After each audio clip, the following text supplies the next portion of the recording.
Let us now start with a brief summary of what we have done earlier. In the previous lectures, we've basically shown that in order to calculate spectroscopic signals, that is to fulfill the main goal of our lecture, we need to calculate polarization, polarization field in all space of the sample which we study.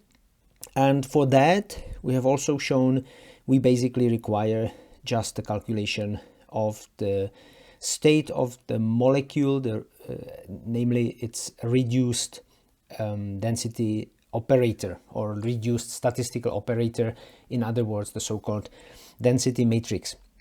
I mean, why we omitted the spatial dependence of the P is that we basically assume that in all positions of the sample, the molecules are the same. They are also averaged over, let's say, their orientation with respect to the laboratory space, etc. And we have handled the integration over the space in our discussion of how the signal builds up when we integrate along the distance which it passes through the sample. Okay, so now we will want to calculate the time evolution of rho. The question, however, is what kind of evolution? I mean, we know that we have the system evolving. If we put it into a non-equilibrium state, we would have it evolving by itself towards the equilibrium, and we also have external field. So we need to know how rho evolves as it is driven by electric field. But there is a very interesting result which we will actually go into later, and that is that for perturbative handling of the dependence of rho on time, where the perturbation is the electric field, we actually need only the evolution when the field is equal 0. So for perturbation theory,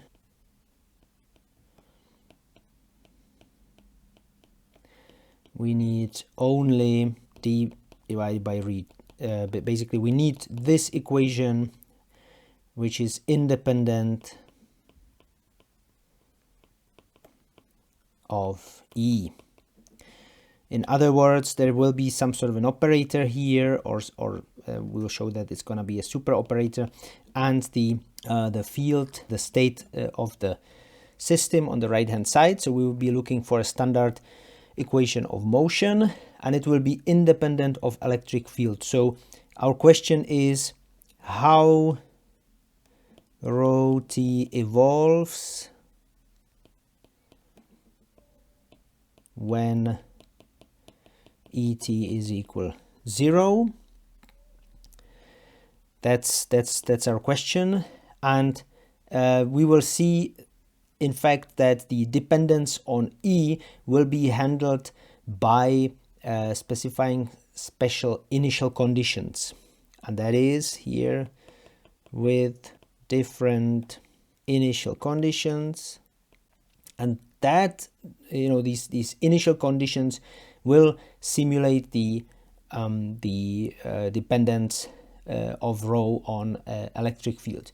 We will not do any heuristics about this. We will do it actually exactly in the specific orders of perturbation theory. There will be basically the idea will be that E causes sudden changes in rho t. And as I said, this will not be any other approximation than just, let's say, the order of perturbation in terms of E. And we will not do this by any hand waving. This will be really exactly derived. So the interesting thing is that from now on, when it comes to dynamics and time evolution of rho, we will need to discuss only evolution without electric field. And so the next big part of our lecture will be equations of motion for rho with, and that is important, E equal 0. So for that we will have to go back to our W, the full density matrix or full statistical operator, which can be constructed out of the full statistical state vector. And we already shown that W satisfies Liouville von Neumann equation. Liouville von Neumann equation, which involves commutator with the Hamiltonian. And this equation here is still valid for the whole system that basically the molecule and its environment. We will take this opportunity to repeat or introduce some extremely useful tricks and techniques for manipulation of density matrix and eventually the reduced density matrix. Many of these things are known from basic quantum mechanics, so there will be a little bit of repetition here probably, but it's very important for the later parts of this lecture that we all know what is this about and are able to do all those manipulations quickly. So let's reveal those useful tricks. So first thing that we will have to look at is the time evolution and some really handy way of expressing a time evolution of the density matrix. So we know from basic quantum mechanics that the time evolution of a closed system can be described by evolution operator, which is basically an exponential of the Hamiltonian operator, and it expresses the evolution of the state of the system from some time t0 to time t. And this operator basically depends only on the length of the time interval. So from this thing we can easily derive the way that the statistical operator behaves. The statistical operator is constructed of the two state vectors. One is ket and one is bra. So the ket evolves as we have written here, and the bra evolves in a Hermite conjugated way. So basically there are these two evolution operators that surround the density matrix at t equals 0. That's what basically propels the density matrix or statistical operator from time t0 to time t. So in fact, we can already define here something that acts on the density matrix or statistical operator and has the meaning of the evolution operator. So all these things that we have here are evolution operators. And we notice we need two of them in order to propagate the density matrix. So we can notice that there is some sort of a complication when it comes to density matrix. If we compare with Schrödinger equation, we notice two things. So we have, instead of this, we have two operators. So we have something like this again. And that is because instead of this simple equation where we use one operator on the quantity of interest, we have a more complicated structure here in the so-called Liouville space, where we work with operators.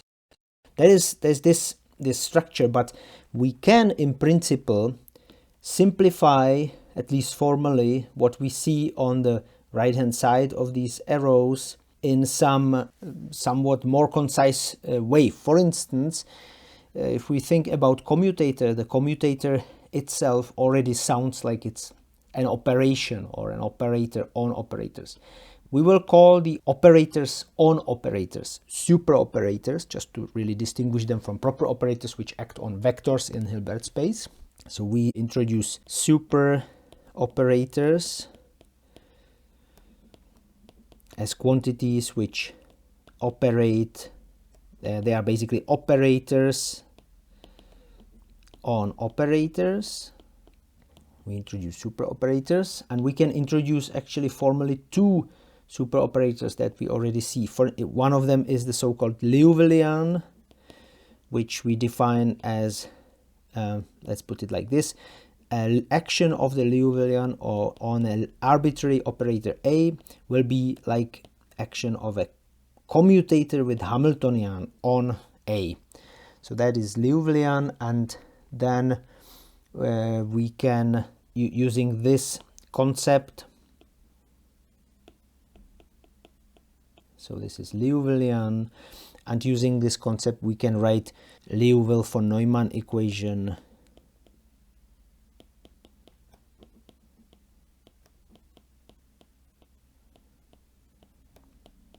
the following way. It's just a time derivative of W, and on the right hand side we have this operator acting on the statistical operator.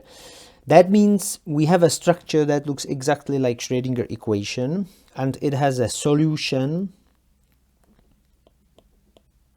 which formally has to look like exponential of the minus L t minus t0 here, and acting on W at t0. So this is, again, I mean, because this is a first order differential equation, we can formally integrate it and then put the result back into the equation or back to itself, etc., and find that we get an infinite series which looks like an exponential series. So that series is represented here by the operator or superoperator exponential, and this thing will be called evolution superoperator. And that's that's a second. So we have a Liouvillian and evolution superoperator as two different superoperators that will come extremely handy in later discussions. So I'll write down here the definition. Sorry, we defined Liouvillian already with the I. So this is the evolution superoperator. The evolution superoperator, just like the evolution operator in Schrödinger equation, satisfies the Liouville von Neumann equation itself. So we can write it, for instance, like this. It truly satisfies that equation, and the initial condition in this case, the initial condition would be, okay, if we write it this way, it has to be that at t0, so that is that at 0, this is the unity operator. And that's the initial condition of this differential equation for the superoperator. Okay, so we've been talking here still the whole we are still talking actually the equation of motion for the whole problem. That is here this this Liouville von Neumann equation of a closed system. That's very important. So for a closed system, we can also identify the evolution operator, superoperator, not just with this exponential with L, but also with an action of two evolution operators, because we have Wt equals not just what we have written right above here using the exponential, but also what we have written earlier, and what comes from the Schrödinger equation. So we can make this identification of an action of a single evolution superoperator and the action of two evolution operators. Now this middle part is for closed system, whereas we can actually define something like this, some sort of an evolution superoperator, also for an open system. So open system is described by rho t, which is a reduced density operator. It's a trace over the path of the W, and as I said, we cannot write the equation with the two evolution operators. There's no such evolution operator that would do this, but we can write rho t using some sort of a reduced evolution superoperator which acts on the rho t 0. So this definitely can be done, and it's very important to note also that this is a solution of the equation of motion for rho t, and we don't know what that is yet, but we will get there very soon. So our next topic will then be the equation of motion for rho, again when E is equal 0.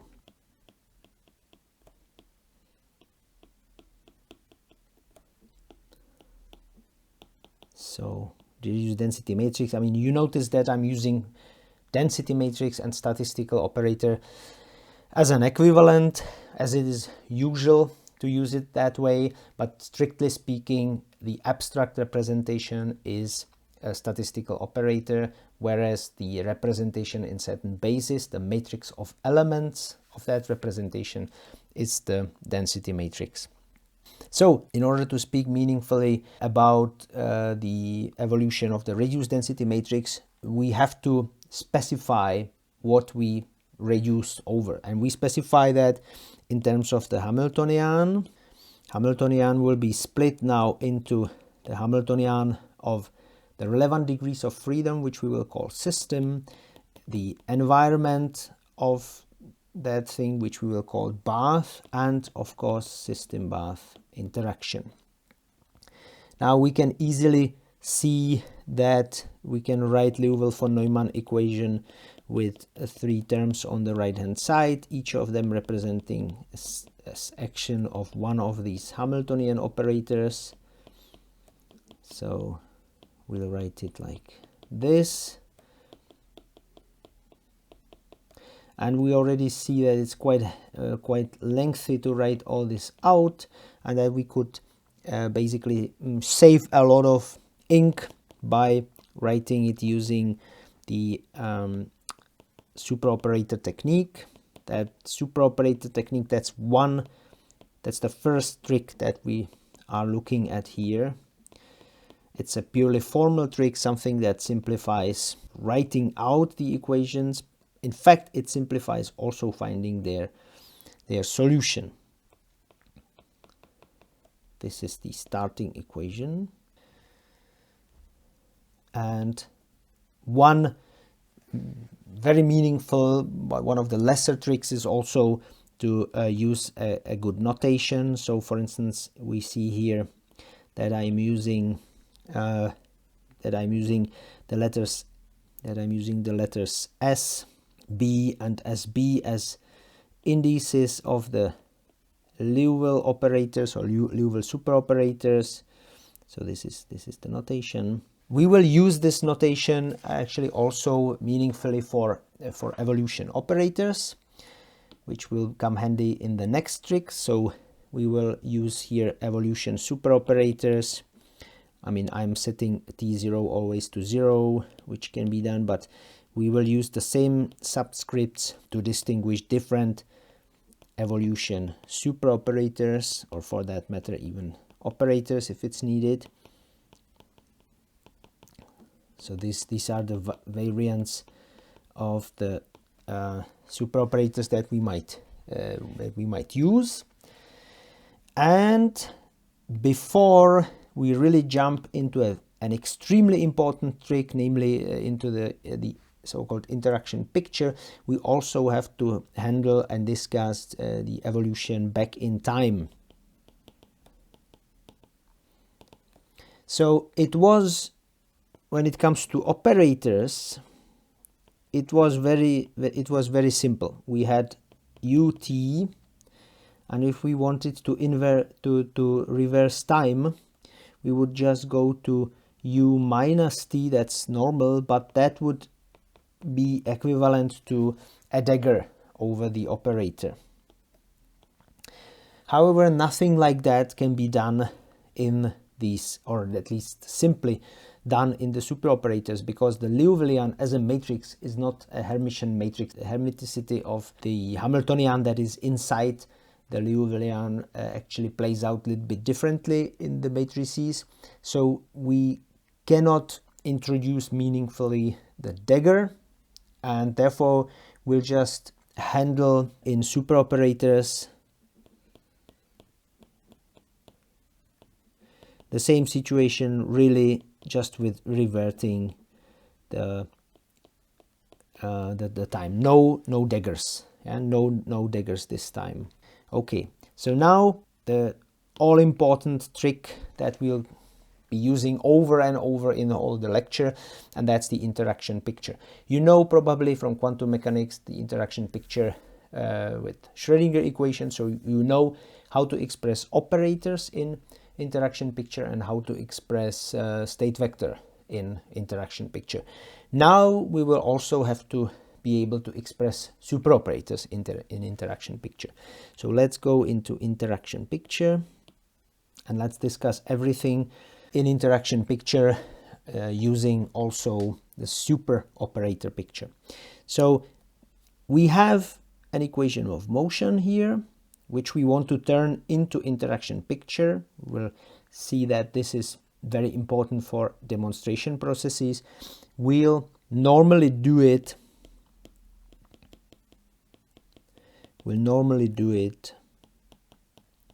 What did I say? We will use it for a demonstration purpose only in this case, but we will in general turn the evolution operator. We will use the evolution operator in this particular way to create an object or an operator in interaction picture. And if you look at it, this is the same as action of a superoperator, evolution superoperator in sort of backwards in time, acting on Wt. So that's the interaction picture here. This is how we use interaction picture in superoperator way. Again, this works for closed system. However, this type of interaction picture is general. Works for also for open systems, for reduced density matrices. Well, we can have a look at how the equations of motion now look like for this W in interaction picture. It should be actually very simple because we are here applying time derivative on the product of superoperator, evolution superoperator, and the W. And here we'll take the particular case of interaction picture with respect to just one of the Hamiltonians of the full Hamiltonian, one of the parts, and it will be the bath that will be interesting. So interaction picture with respect to HB, or to the bath basically, or we can also write to LB. This is equivalent. All right, so now taking this time derivative should be easy. First is to take time derivative of UB minus t, and then U minus t, UB minus t, and time derivative of W. The time derivative of the UB minus t is going to be ILB UB minus t. This is basically just taking the Liouville von Neumann equation backwards in time.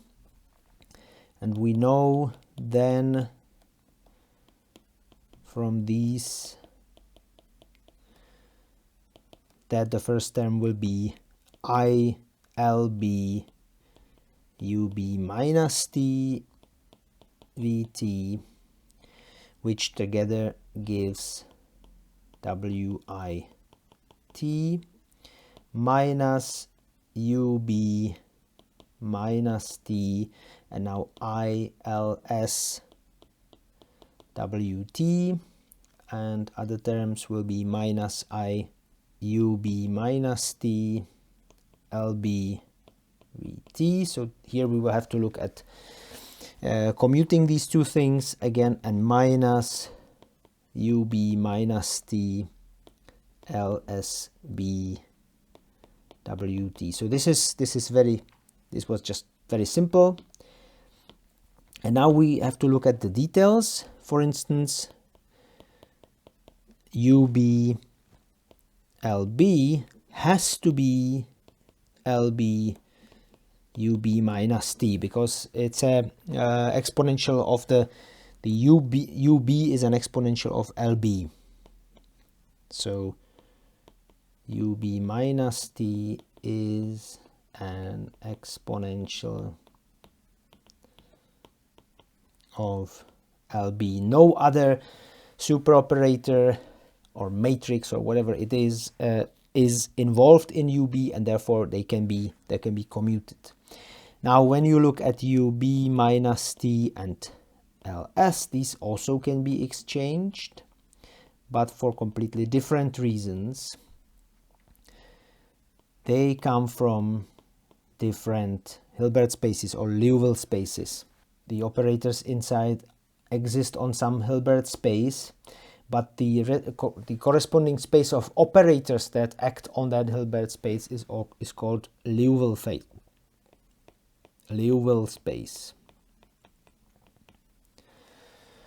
So that's why, but I mean, it's clear what we mean here. System and bath are completely different things. Their operators do not act on each other at all. They just pass by each other. So we can easily exchange these two things. One important observation, however, is that UB minus T is not going to be exchangeable with LSB.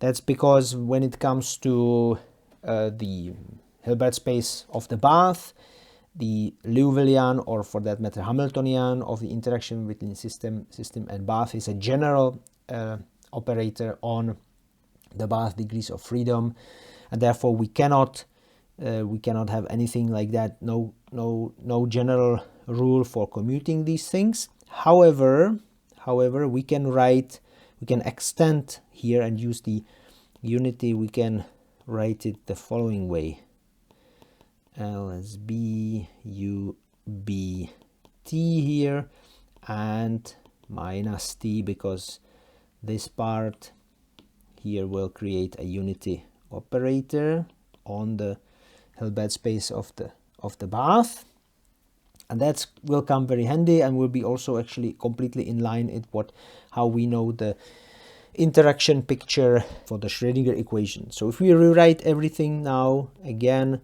we get time derivative of the WIT. Here we get ILB UB minus T WT minus ILS WIT. Now I use the definition, and here we have ILB, and we can again write WI, and the last term is the most interesting one, minus I UB minus T LS BUB T, and behind that we can identify again WIT. So now several things are due. First, this term and this term, they cancel each other.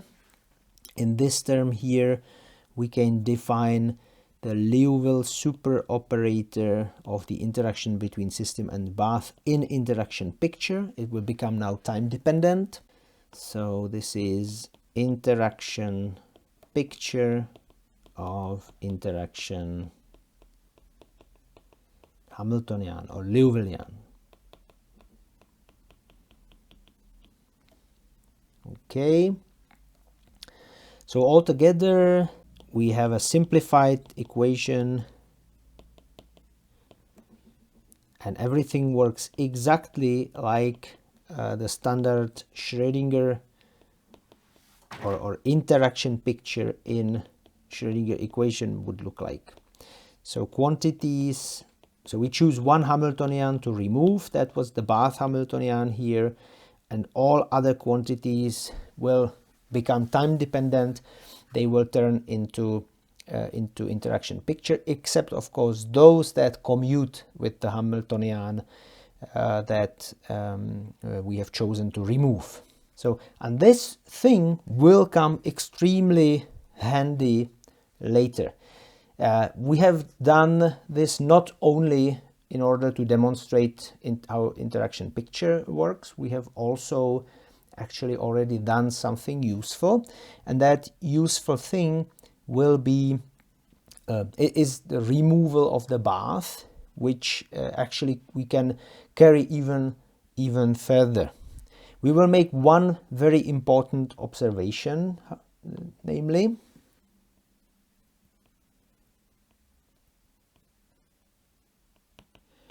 that very important observation is that we never ever have to return back from this interaction picture.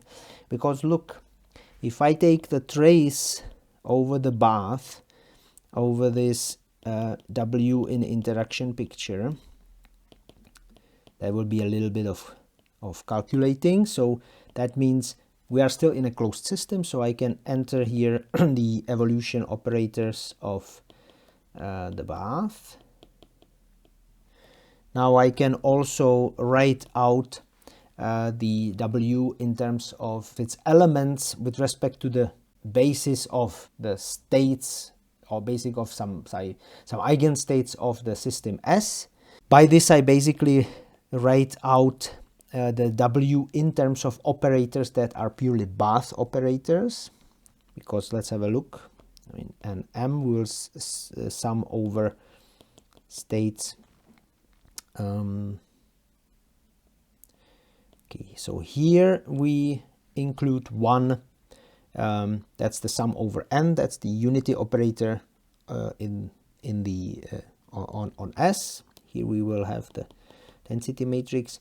Here we put the unity operator in terms of the states M and UBT again, and we close this. Now I'll rewrite it by taking those sums out.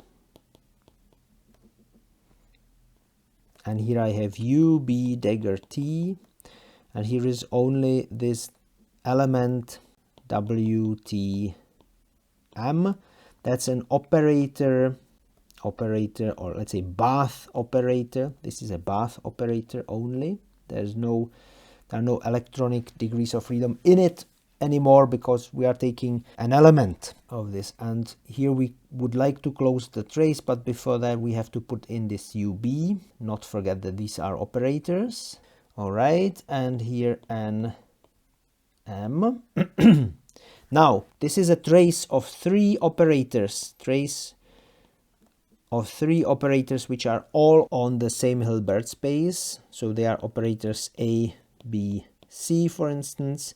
And this I can show that works so that I can rotate the operators. For instance, I can write I can write C, A, B, etc.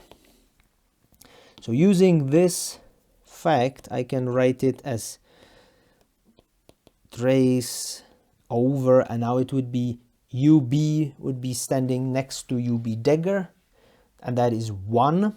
So I can basically just say that this is nothing else than just a simple trace over this element of now the normal density matrix, not anymore in the interaction picture. The trace can be easily identified with the elements of the density, reduced density matrix, and therefore this altogether is just rho t, and there is no trace of the interaction picture. So basically we have seen that even although in the total operator, total density matrix, we have switched into interaction picture with respect to the bath, that statistical operator, when it is traced over, it gives us correctly the rho that we are interested in. And now we can therefore use the equation of motion that we derived for the statistical operator in interaction picture. We can use it to derive equation of motion for this rho here. So taking now the equation here in the red frame, we can trace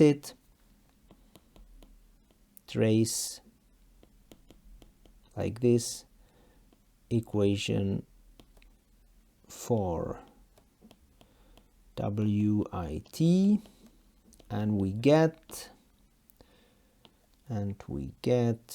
so the left hand side will be very simple because this is directly the rho. Now the first term will be minus ILS, which basically has nothing to do with the trace over B, so the trace over B will go only to the W. So this is the first term, and then there is one more term, minus I trace over bath, and with that we can't do anything, so we will just write it out explicitly and do some thinking. Okay, so this will be now the equation of motion for the rho. It looks at the beginning as Liouville von Neumann equation. So this is Liouville von Neumann up to here, but there is an additional term, and that additional term describes everything that makes that system not closed. That's the essence of the openness of that quantum system, that we have here some additional term. Now that term is definitely a super operator acting on the Wi. In that Wi there is rho, so in principle we can write this as a super operator acting on rho. So this whole thing here, excluding the minus but including I, will be denoted as D, a super operator which is time dependent, and it acts on rho t. So as a summary, our expected equation of motion for rho t will have a general form that will look like this. It will be the commutator with the system Hamiltonian, and there will be this super operator acting on rho. Well, this is nice, but it's basically saying nothing except that we can now try to guess what this form of what this D what form it will have. So D itself is called relaxation super operator.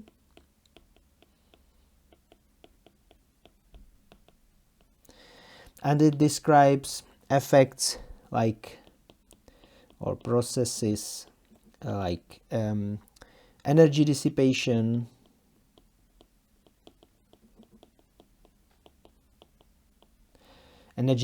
from the system to the bath, or basically also possible effects that go the other direction, decoherence,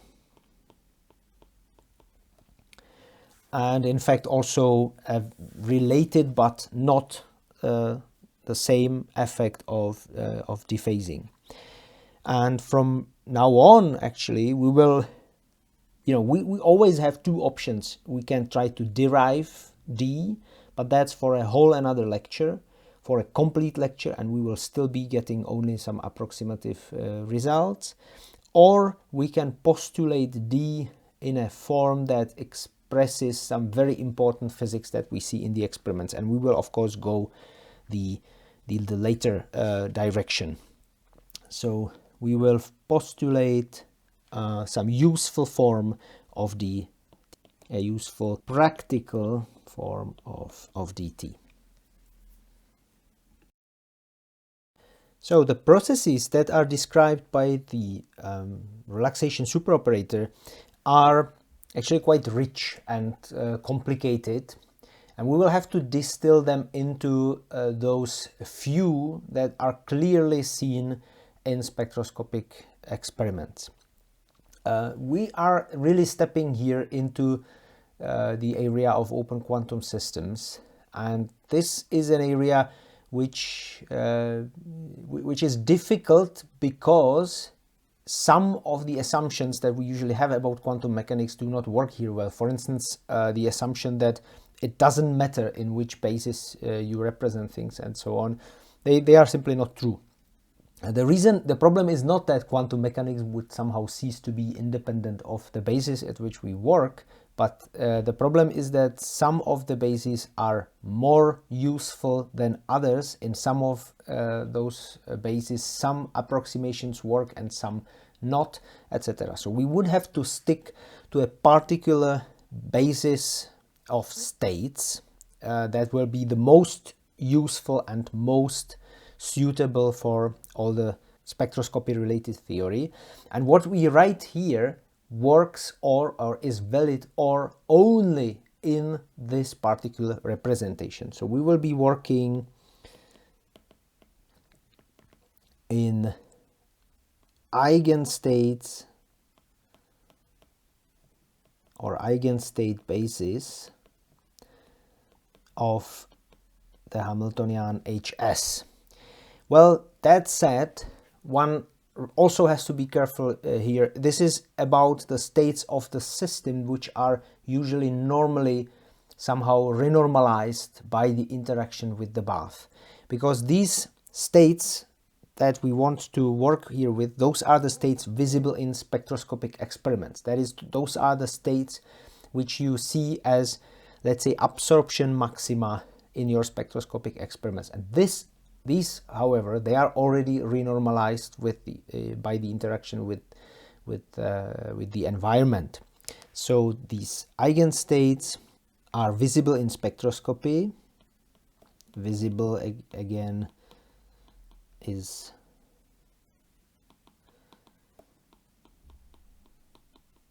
in some specific meaning. For instance, they are visible as absorption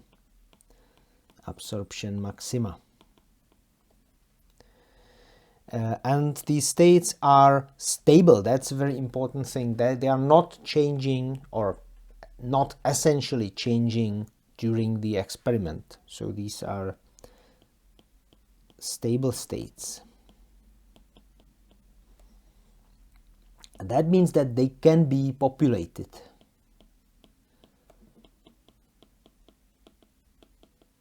It's not that those states are populated in some transient fashion, or, well, often they are, but let's say not on a time scale which would be faster than the processes that we will be observing with our nonlinear spectroscopy. So we can study and meaningfully assign populations of those states.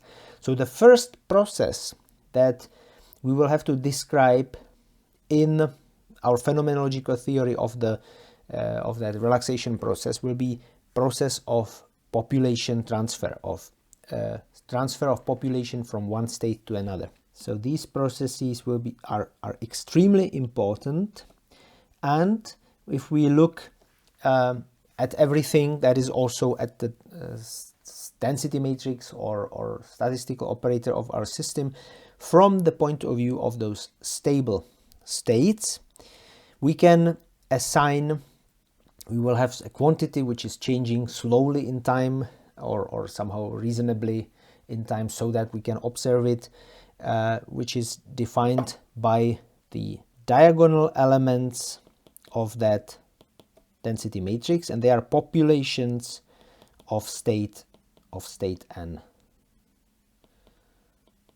Population of state n, And this is one of those eigenstates of the Hamiltonian. So there is an energy En associated with this. Okay, now we will assume that this, the interaction between system and bath and so on are such, or the interaction is such that the populations change according to some kinetic equations. Kinetic equations, that is, for instance, the time derivative of the population of the nth state will be composed of contributions of other states that n, that with certain rate constant or with certain rate put their populations into the row n. So there is always a rate constant from m to n, and it depends on the population of the state m, how much will be transferred into n. And obviously we are sum here over all possible states m, except of the state n itself. So this is a transfer of population from state m, or from states m into state n.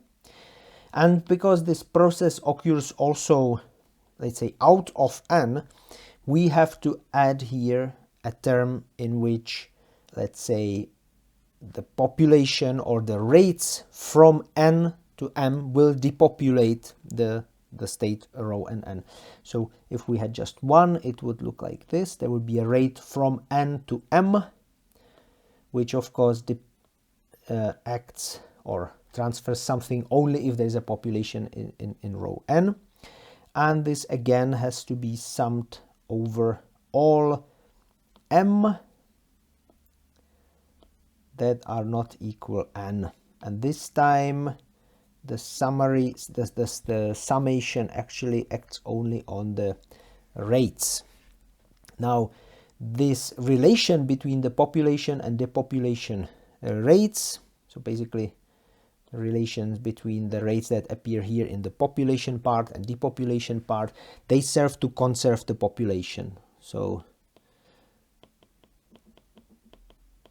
I mean, if I say population, it's an abbreviation for population probability. So sum over all population probabilities will have to be 1, or it would have to be constant in a system in a closed system of states. I mean, this is not a closed system of states of a closed system.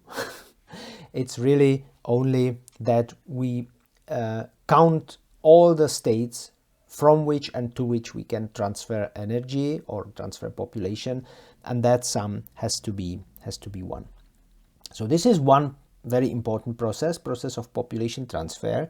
And there are also other processes that are sometimes related and sometimes not related to the population transfer. There is a process of decoherence and dephasing. So these two processes, again, they are very important, and they, in our phenomenological approximative theory, will be described by some sort of kinetic equations, but they now speak about the fate of coherences, so-called or non-diagonal, off-diagonal elements of the density matrix, so-called coherences. So if n is not equal m, then this density matrix is the so-called coherence, and in our approximation we assume that such a thing can only decay with certain dephasing or decoherence time or decoherence rate. So this is the equation of motion that will be satisfied by such a coherence, and it can be shown, again, there's a specialized lecture about this needed. Such a lecture exists actually in our faculty, where we can show that this rate constant has one part which can be defined using the population transfer rates, And namely, we take this depopulation part and put it here for n and for m with a factor of 1/2. In fact, this equation can be derived from the conditions of positivity of the density matrix, that the density matrix, when it is converted into a different basis than the one with which we now work, that it has to have still positive values on the diagonal, because they represent populations of the states of the other basis into which we transform. So this first term is sort of obligatory. Whenever we have K's for the populations, we have to have these K's here in the dephasing rate. But there can be another term, so-called pure dephasing, which is of different origin. It might be of the same origin as the K's themselves, but there is no relation between the size, the magnitude of this gamma, this lowercase gamma, and the contribution of the relaxation rates. So this is called pure dephasing. This is pure dephasing or pure decoherence term, and this here is dephasing due to population transfer.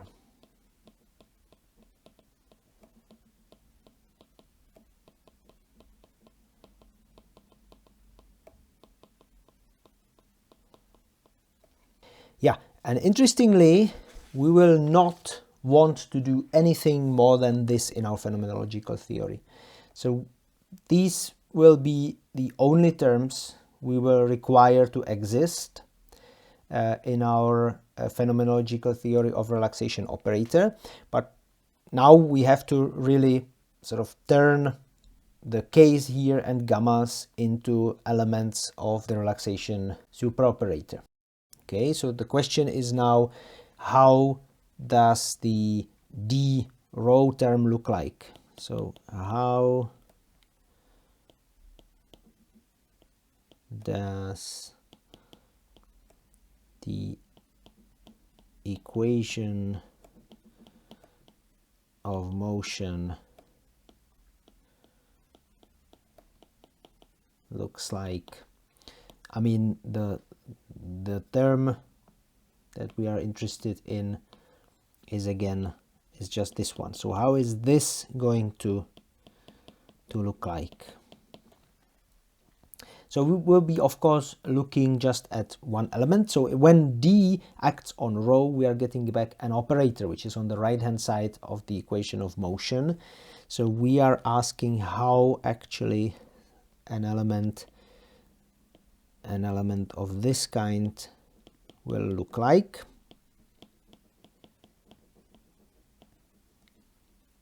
And in general, because rho is a super operator, it acts at an operator which has two indices as a whole, so it has to look like an action of a higher rank tensor. So we are receiving back the and m elements, and they are obtained by summing over all elements k and l of the density of the density matrix. So this is how it will look like. These elements of the density or of the relaxation operator or super operator or tensor can be said now here. They will be also in general time dependent. And if we look at the whole equation of motion, we can maybe also include into our consideration the action of the Hamiltonian. So we look at coherences. That is, how is the term rho n m, where n is not equal m, going to look like? And this will be minus I divided by h, and here we have n and the system Hamiltonian rho t minus rho t system Hamiltonian M and minus sum over K and L. But if you remember what we have said about coherences, they will only have one element. Wherever there is rho and m at the time derivative on the left hand side, there will be only one element gamma mn. So we also make sure that here we only have one element. Which one is it? It's the nm. So the only element that will be of importance here will be the element nm, nm, and it's possibly dependent on E and rho and m t. Now the term, the Hamiltonian term is very simple because we know that Hs n is En n, so we'll be getting n and the coherence element back again, and the difference between energies and m divided by h bar is some sort of a frequency, so we will write it as minus I omega n m rho and m t minus d n m and m t rho and m t. Well, and in this we can easily identify that d and m t will have to be the gamma and m. In our phenomenological theory, this element of the relaxation super operator can be time dependent. So gamma can be time dependent, but most often we will put it just like this, equal to a constant. So that's the coherences. And now we'll have a look at the populations.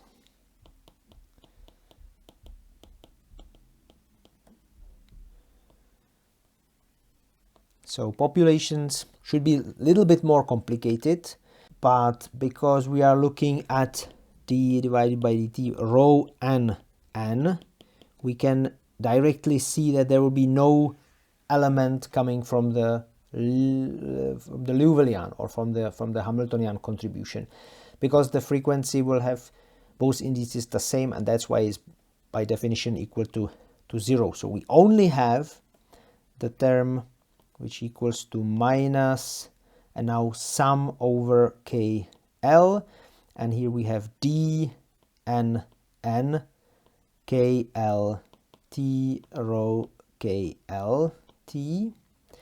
But because of our assumptions about this process, we can reduce the sum here only to a single index, because on the right hand side of that equation we are not going to have anything else than populations. So we have to handle here only situation where k equals L. So it's minus sum over k d and n k k t rho k k t, and we can write basically that the element d and n k k, when k is not equal n, will be minus relaxation constant or relaxation rate from k to n. The minus is there because conventionally we put minus in front of d, and we know that the population rates contribute with a positive value.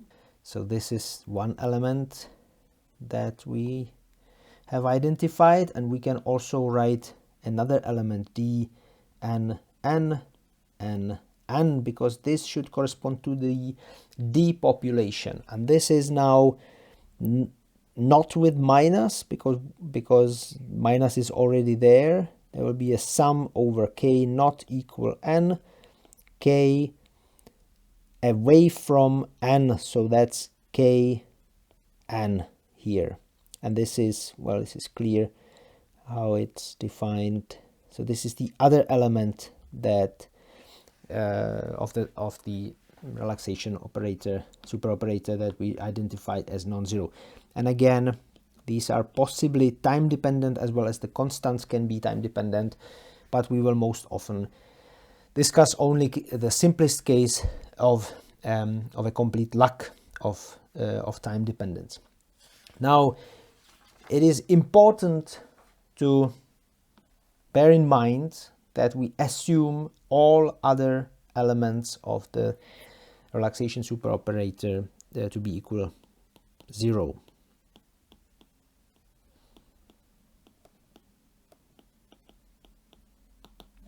This is an assumption. This is there is a physics knowledge behind it, somehow knowledge from experiments, but if we try to do proper theory of these elements, we actually figure out that all of them can somehow be non-zero. Just some of them are more important than others.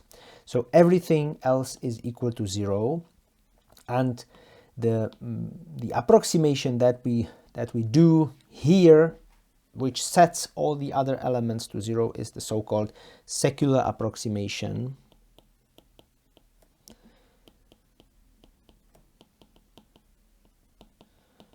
Secular approximation basically says that only those population to population transfers and coherence decays are non-zero, and everything else,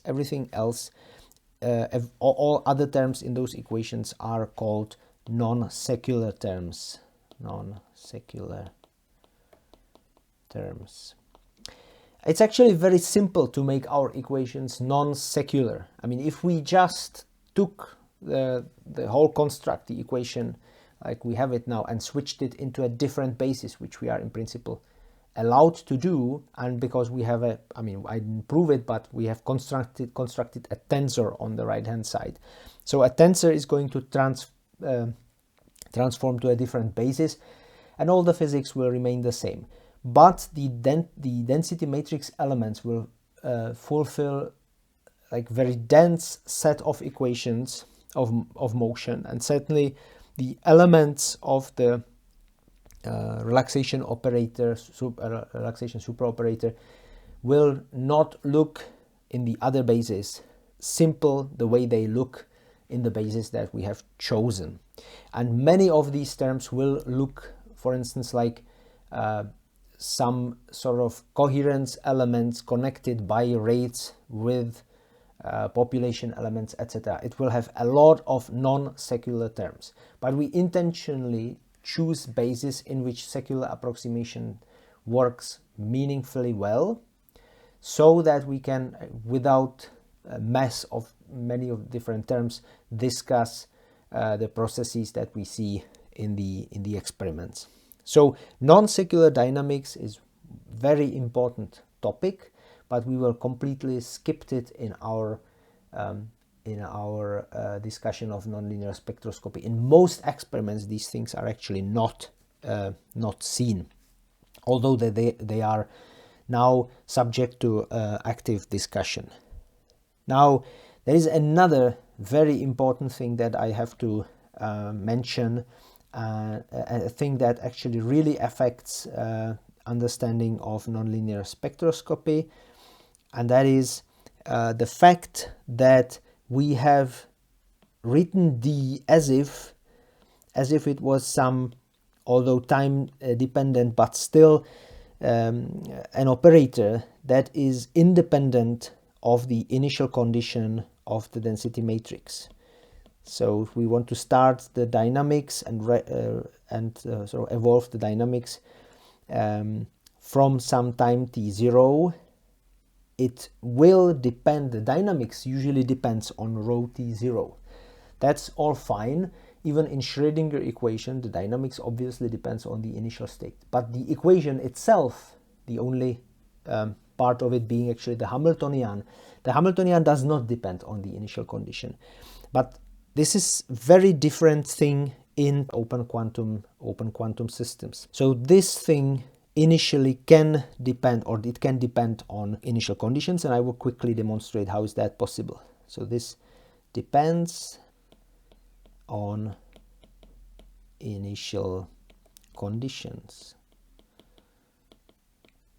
How is that possible? Well, because the initial conditions do not only comprise rho at t0, but also the path at t0. So if we have w at t0, and let's assume a simple case, the real case is actually even more complicated, but let's assume a simple case that we can factorize the state at t equals 0 into these two parts.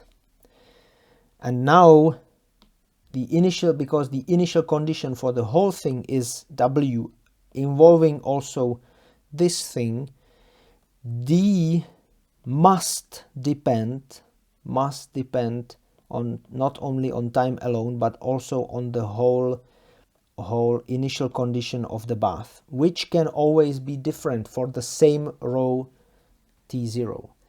So although we set the initial condition on the side of the system to something, there still can be varying initial condition in the bath, and that all hides in D. When it becomes important when you, for instance, drive your system with several delayed laser pulses. At the first laser pulse, your system is initially in the equilibrium. So you can reasonably expect that D depends on this equilibrium, and therefore it doesn't matter actually at what time you start the experiment, at 12 o'clock, 2 p.m. and so it's gonna be the same because the bath equilibrium is the same.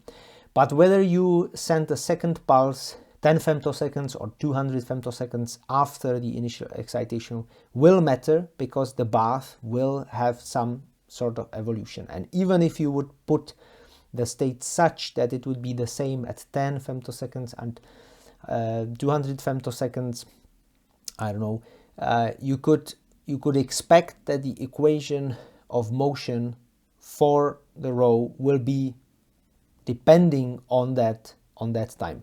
And this makes immense problems with this in description of spectroscopy.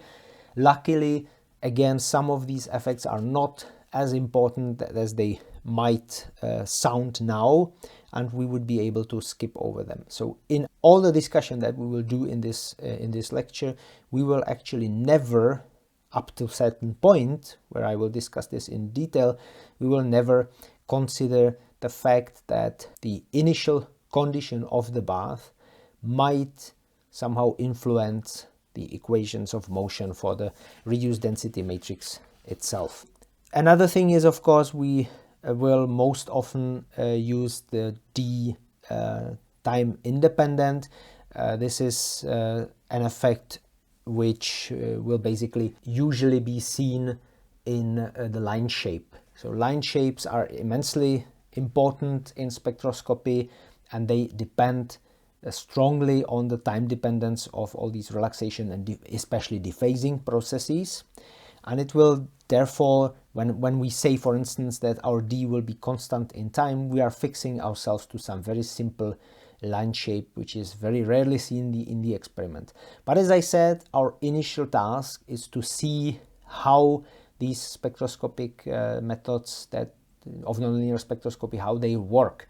The details of line shape will and can come later. We will do that later. So for now, our evolution equations, they will be basically those with constant coefficients in the relaxation tensor. So let me summarize. We will be looking at equation of motion in form of a master equation. This is often called a master equation, which will have an time constant relaxation tensor on the right hand side. So this will be a master equation.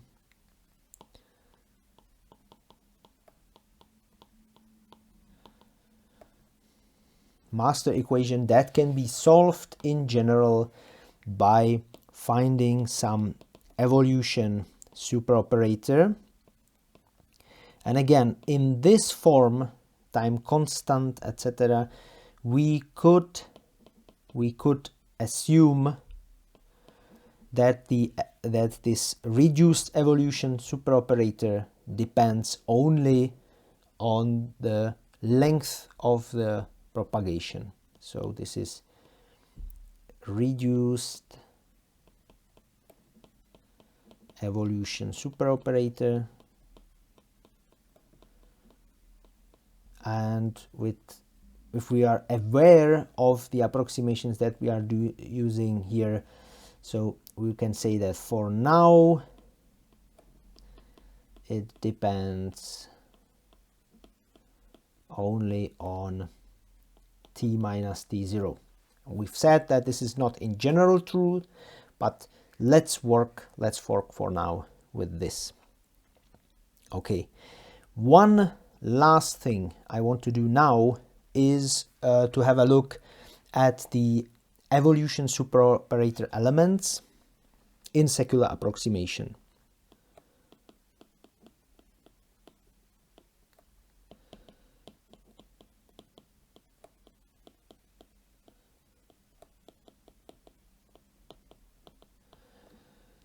As I said, secular approximation means that the populations of the states and the coherences evolve separately. The populations form a sort of block of density matrix for itself. It's a basically diagonal part of the density matrix, and they fulfill equations that are closed with respect to all its terms. So we would have these kinetic equations, and because of that we can say that the elements n, m, m of the reduced evolution superoperator, that they depend only clearly on two indices. So they can be some matrix which is basically the exponential of the matrix of relaxation constants, and t here, and of course we take the element n m of that matrix. So this is very simple here. Well, this matrix K has the diagonal element which is negative and is a sum of all other elements in a row that we have discussed, because this is necessary in order to conserve population. And when it comes, so this is populations, so we have this kind of a result, that these are the non-zero elements of the evolution superoperator. And when it comes to coherences, they don't talk to each other, so there is only one element, and m, which is sort of interacting with itself, and that's why it has this very simple form of an exponential of gamma. So coherences only decay, and that makes their corresponding evolution superoperators elements very, very simple.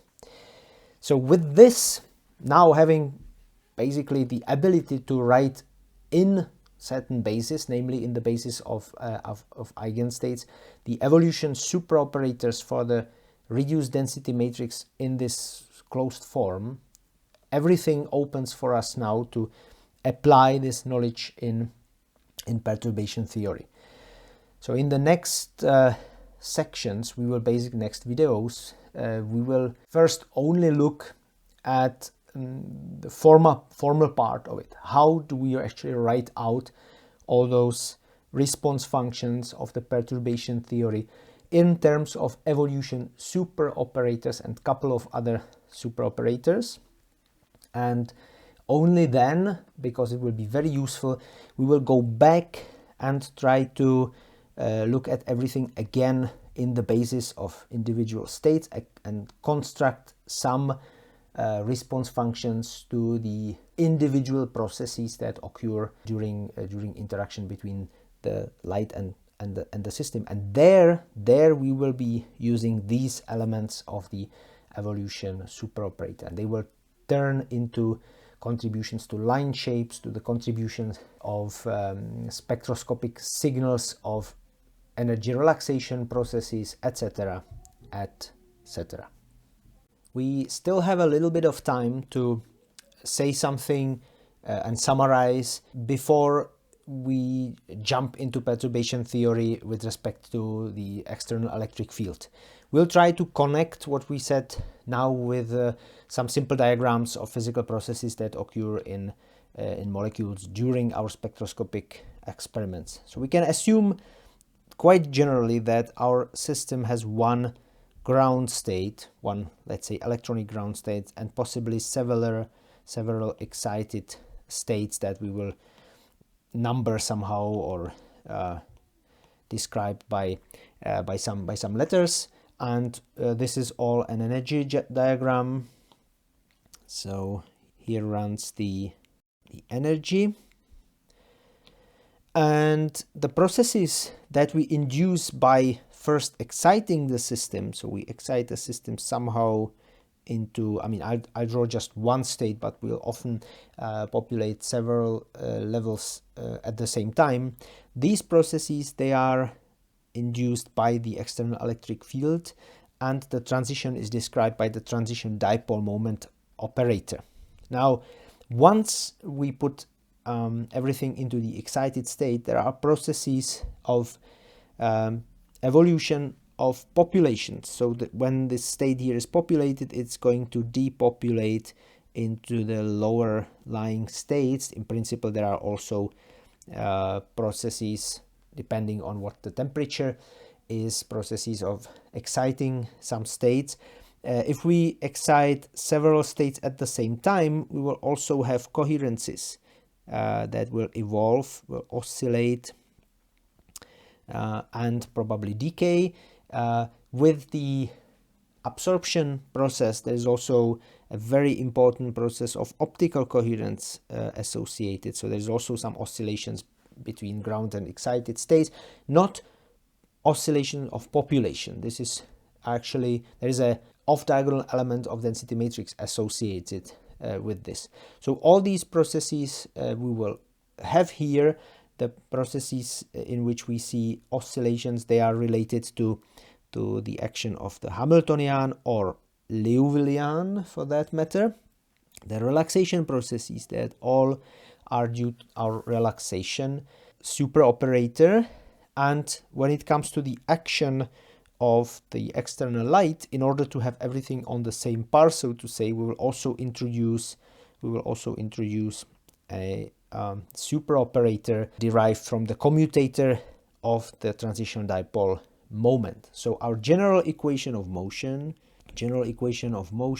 associated with all these processes will be what we have said, what you've described above, but of course also including the term due to the field, which will have plus here. It will be the transition dipole moment superoperator, rho, and the external electric field.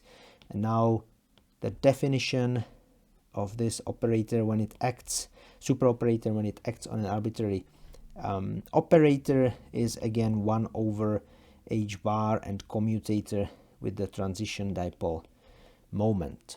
So this is now finally the equation that we will be using in full, and it makes also sense to write it out in eigenstates of the system Hamiltonian, and there some parts will become very simple. So for instance, the Liouvillian actually turns out to be just a multiplication of a coherence with a frequency. The relaxation term we know, and we know that not all the elements here will be non-zero. Actually, there's only very few of them that are non-zero. And when it comes to the driving by field, the structure in general is very similar to that of the relaxation superoperator, because what we have here is a superoperator. But for the discussion of perturbation theory, we will have to discuss details of the W. So details, not W, of V. Details of this V and in fact mu will be crucial. And we make sure that the discussion of these two things will be the first that we'll do once we get over some very formal and actually very simple part of or structure that we can see in the perturbation theory itself. So again, in the next videos, we'll jump right into the perturbation theory of the interaction between light and system. And once we'll be over the general structure of it, the first thing we'll do is look at the mu and v and their structure, and start to see how they influence the actual practical application of the perturbation theory for nonlinear spectroscopy.